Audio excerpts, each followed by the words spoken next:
अगर आपको किसी काम को करने का सही तरीका पता लग जाए तो आप उस काम में महारत हासिल कर सकते हो, और वहीं अगर आपको सही तरीका पता नहीं है तो आप लाख कोशिश कर लीजिए, आप उसमें बेहतर बन ही नहीं सकते। और इसीलिए आज हम लोग रनिंग करने का असल तरीका जानेंगे, वो सारी बातें जानेंगे जो कि एक इंसान को जानना जरूरी है अगर वो रनिंग करता है तो। जैसे रनिंग कैसे स्टार्ट करना चाहिए, रनिंग करते समय पैर को कैसे पटकना चाहिए, हम लोग को श्वास किस तरीके से लेना चाहिए, बॉडी का पोजीशन क्या होना चाहिए, हम लोग अपने स्टेमिना और स्पीड को कैसे बढ़ा सकते हैं, रनिंग के बाद और पहले कौन से एक्सरसाइज को करना चाहिए। इसके अलावा कुछ प्रॉब्लम्स को भी सॉल्व करेंगे कि रनिंग करते वक्त अगर सांस फूलता है तो इसे आप कैसे ठीक कर सकते हो, सीने में दर्द होता है, पैर में दर्द होने लगता है, तो इन सब चीजों को आप कैसे ठीक कर सकते हो। तो वीडियो को पूरा आखिर तक देखिएगा, क्योंकि यहाँ पे मैं आपको कोई बनी बनाई बातें नहीं बताऊंगा, बल्कि मैं अपना रियल एक्सपीरियंस शेयर करूंगा, क्योंकि मैं लगभग 5 सालों तक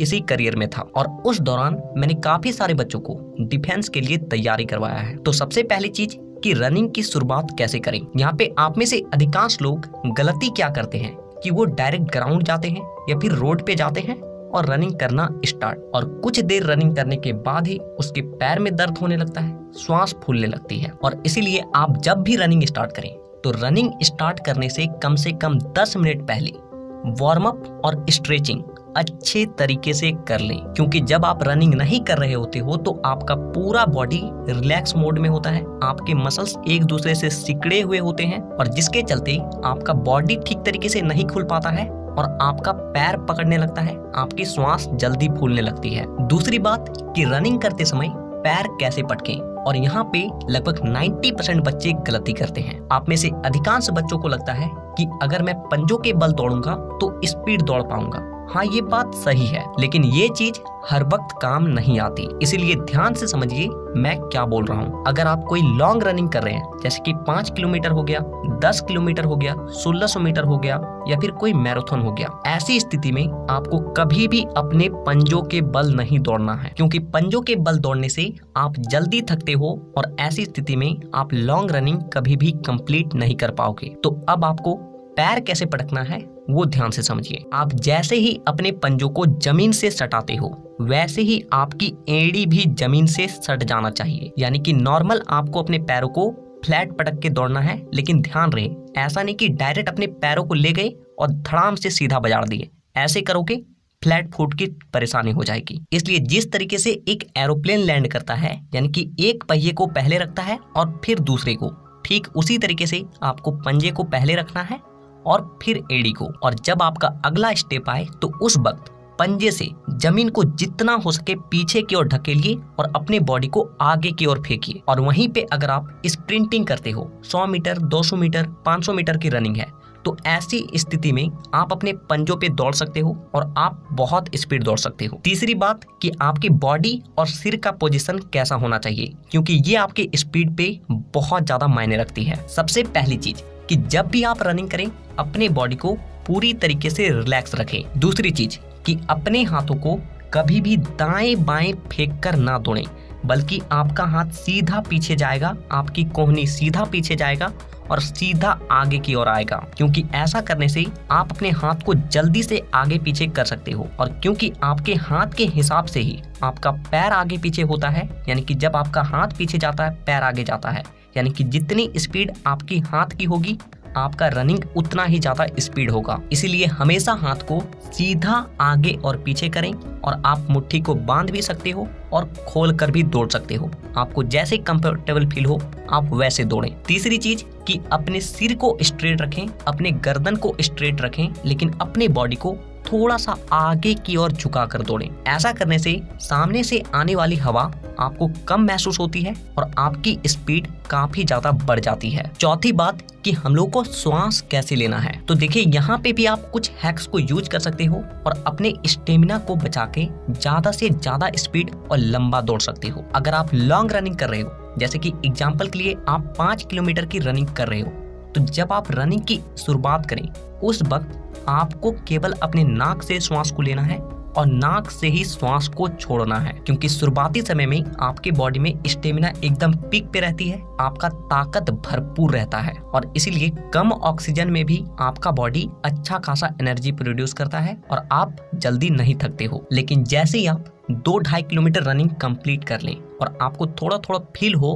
कि अब आप थक रहे हैं, तो ऐसी स्थिति में भी आपको अपने नाक से श्वास को लेना है, लेकिन नाक से छोड़ना नहीं है बल्कि मुंह से छोड़ना है। और जब लास्ट के कुछ किलोमीटर बाकी रह जाए और आपको लगे कि आप बहुत ज्यादा थक चुके हो, तो आपको अपने मुंह से श्वास को लेना है, लेकिन मुंह से छोड़ना नहीं है बल्कि नाक से छोड़ना है। और जैसे ही लास्ट के 100 से 200 मीटर बच जाए, राम का नाम लो और नाक मुंह दोनों से श्वास लो और दोनों से छोड़ो और रगड़ के एकदम लास्ट के 100 मीटर कंप्लीट करो। अगर आप इस तरीके से अपने श्वास को लोगे तो आप लॉन्ग रनिंग को आसानी से कंप्लीट कर पाओगे, अपने एनर्जी को बहुत ज्यादा बचाते हुए कंप्लीट कर पाओगे। लेकिन वहीं पे अगर आप शॉर्ट रनिंग करते हो, स्प्रिंटिंग कर रहे हो, तो आप अपने नाक और मुंह दोनों से श्वास को लें और दोनों से ही श्वास को छोड़ें। और वहीं अगर आप एक मीडियम रनिंग करते हो, जैसे कि 1600 मीटर हो गया, 1.5 किलोमीटर हो गया, तो इसमें भी आपको अपने श्वास को बचा के चलना है, यानी कि लॉन्ग रनिंग वाला स्टेप को ही अपनाना है। शुरुआत के 400 से 500 मीटर आप अपने नाक से श्वास को लें और नाक से छोड़ें और बाकी आप नाक मुंह दोनों से लेकर